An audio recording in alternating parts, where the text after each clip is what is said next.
Videos about squats. Just squatting in the resting position. It's not for exercise, it's for mobility. So you get into that position and you teach your body to stay in that position.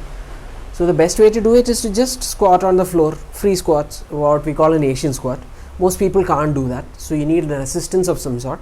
So this is why I've got the wall here. So it's what I'm demonstrating today is called a wall slide squat. So basically you stand in front of a wall and then you get your feet parallel. Feet are always parallel, never splayed like that.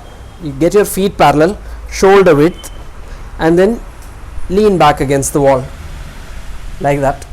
So you're about 15 centimeters away from the wall, and then you're going to just slide down.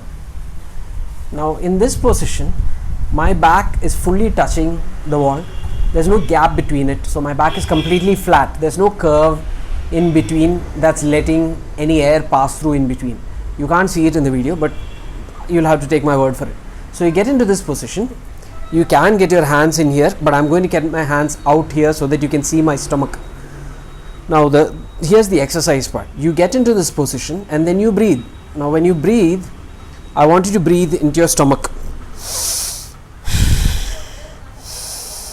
Stomach breathe. When you breathe into your stomach, it expands, and then you exhale. Now I'm exaggerating my sound, breath sound, so that you can hear it, and I would like you to breathe using your nose throughout. Inhale, exhale. Now when you inhale, instead of getting your chest up like this, I want you to inhale into your stomach and the shoulders stay pretty much locked, and then exhale. So the basic idea is to get into this position and take a few relaxed breaths. Now if you take a relaxed breath, all that should move is your belly. If you take an extra large breath, that's when your shoulders move and your chest moves. So this is a extra large breath. It's not good for you.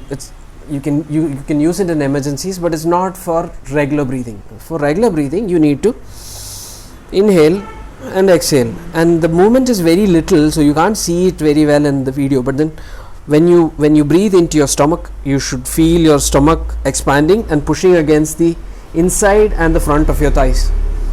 So what I want you to do, the exercise part of this particular video, is getting into this position, getting your back flat against the wall, your shoulders as far as possible plastered against the wall, and then you inhale and exhale, and you do that for 10 or 20 counts, and then you get up.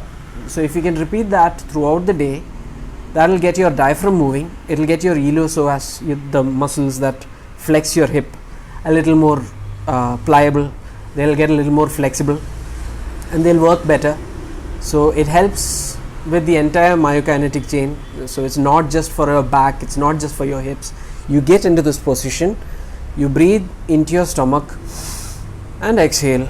Now you can make it even better if you put your hands in here and you splay out your knees, but keep your feet planted on the floor while they remain parallel. Now this is going to be good for your hips, your knees and your ankles, and also good for your breathing, and is also going to be good for your shoulders. So this is today's video. If you can practice this maybe 4-5 times a day with 10 breaths each time or 20 breaths each time, it'll be nice. You don't need to sit here for hours together in this position. That's probably just as bad as sitting in the chair for hours together. So all I need you to do is 10 to 20 breaths in this particular position, and use your nose and breathe into your stomach. Thanks.